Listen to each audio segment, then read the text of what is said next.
मित्रांनो, तूळ राशीच्या लोकांसाठी 15 जून ते 30 जून 2026 हा काळ बाहेरून सामान्य दिसेल, पण आतून खूप अस्वस्थ करणारा ठरू शकतो.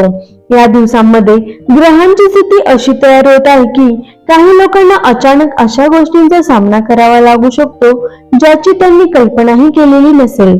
विशेष म्हणजे या पंधरवड्यात विश्वास हा शब्दच तुमच्यासाठी सर्वात मोठी परीक्षा ठरू शकतो, कारण ज्यांच्यावर तुम्ही सर्वात जास्त विश्वास ठेवता त्यांच्याकडूनच मन दुखावण्याचे संकेत दिसत आहेत. 15 जूनची अमावस्या तुमच्या आयुष्यात लपलेल्या गोष्टी बाहेर आणणारी ठरू शकते. काही लोकांना अचानक एखादे गुपित समजू शकतं. घरात किंवा नात्यामध्ये जे आजपर्यंत शांत होतं ते अचानक बदलू शकतं. या काळात काही वेळा कारण नसताना मन घाबरल्यासारखं वाटेल. रात्री उशिरा जाग येणे, विचित्र स्वप्न पडणे किंवा सतत कोणाची तरी चिंता वाटणं असे अनुभव काही लोकांना येऊ शकतात. विशेषतः अमावस्येच्या आसपासचा काळ मानसिकदृष्ट्या खूप भारी जाणवू शकतो. या पंधरवड्यात तूळ राशीच्या लोकांनी प्रत्येकावर लगेच विश्वास ठेवणं टाळावं, कारण तुमच्या भोवती अशी एखादी व्यक्ती असू शकते जी समोरून खूप गोड बोलेल पण मागून तुमच्या विरुद्ध गोष्टी पसरवत असेल. काही लोकांना अचानक कळेल की त्यांच्या खास गोष्टी दुसऱ्यांपर्यंत पोहोचल्या आहेत. त्यामुळे स्वतःच्या योजना, पैसे किंवा नातेसंबंधाबद्दल कोणालाही जास्त सांगू नका. नोकरी करणाऱ्यांसाठी हा काळ तणाव वाढवणारा राहू शकतो. ऑफिसमध्ये तुमच्या शांत स्वभावाचा गैरफायदा घेतला जाऊ शकतो. काही लोक तुमच्यावर चूक ढकलण्याचा प्रयत्न करतील. वरिष्ठांसोबत तुमची प्रतिमा खराब करण्याचा प्रयत्न होऊ शकतो. त्यामुळे प्रत्येक कामाचा पुरावा स्वतःकडे ठेवा. काही लोकांना अचानक नोकरी बदलण्याचा विचार मनात येईल, पण घाईत घेतलेला निर्णय नंतर मोठी अडचण निर्माण करू शकतो. व्यवसाय करणाऱ्यांनी या काळात विशेष सावध राहावं. पैशांच्या व्यवहारात फसवणुकीचे योग दिसत आहेत. एखादी आकर्षक ऑफर किंवा गोड बोलणारी व्यक्ती पुढे येईल, पण तिच्या मागचं सत्य वेगळं असू शकतं. विशेषतः 20 जून नंतर कोणालाही मोठी रक्कम उधार देऊ नका, कारण पैसा परत मिळण्यात अडथळे येऊ शकतात. प्रेमसंबंधात हा काळ खूप धक्कादायक ठरू शकतो.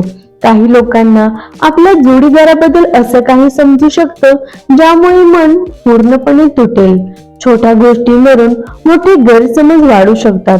ज्या नात्यात आधीपासूनच शंका आहे तिथे परिस्थिती आणखी बिघडू शकते. काही लोक अचानक नातं तोडण्याचा निर्णयही घेऊ शकतात. विवाहित लोकांनी रागावर आणि शब्दावर नियंत्रण ठेवणं खूप गरजेचं आहे. 25 जूनची निर्जला एकादशी मात्र या काळात थोडा दिलासा देणारी ठरू शकते. या दिवशी केलेली पूजा आणि दान मानसिक ताण कमी करू शकतं. त्याआधीचा काळ तुम्हाला आतून खूप थकवणारा दिसतो. काही लोकांना असं वाटू शकतं की नशीबच आपल्या विरुद्ध काम करत आहे. व्रताचा प्रभाव या राशीवर खूप तीव्र जाणवू शकतो. भगवान शिवाची पूजा केल्याने नकारात्मक ऊर्जा कमी होऊ शकते, कारण या काळात काही लोकांना अचानक भीती, बेचैनी किंवा एकटेपणा खूप वाढल्यासारखा वाटेल. काही वेळा स्वतःच्या लोकांमध्ये राहूनही मन पूर्णपणे रिकामं वाटू शकतं. 29 जूनची वटपौर्णिमा मात्र परिस्थितीत थोडा बदल आणू शकते. घरातील वातावरण हळूहळू सुधारेल. काही लोकांना कुटुंबातून आधार मिळेल, पण या दिवसांपर्यंत पोहोचेपर्यंत तुम्हाला मानसिकदृष्ट्या खूप काही सहन करावं लागू शकतं. आरोग्याच्या बाबतीत झोप न लागणे, डोकेदुखी, थकवा, हृदयाची धडधड वाढणे किंवा मानसिक ताण वाढणे असे त्रास जाणवू शकतात. वाहन चालवताना विशेष काळजी घ्या. 29 जून, 22 जून आणि 27 जून हे दिवस जपून राहण्यासारखे दिसत आहेत. या पंधरवड्यात दर शुक्रवारी देवी समोर तुपाचा दिवा लावा.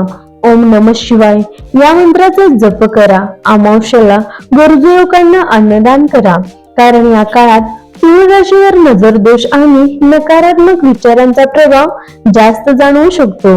एकूणच 15 जून ते 30 जून 2026 हा काळ तूळ राशीसाठी लोकांची खरी ओळख दाखवणारा, काही नाती तुटवणारा आणि मनाची मोठी परीक्षा घेणारा ठरू शकतो. या काळात शांत राहणं आणि प्रत्येक गोष्ट विचार करून करणं हेच तुमचं सर्वात मोठं संरक्षण ठरेल. तर मित्रांनो, हे होतं 15 जून ते 30 जून 2024 राशी भविष्य. आवडलं असेल तर व्हिडिओला लाईक करा, चॅनलला सबस्क्राईब करा. श्री स्वामी समर्थ.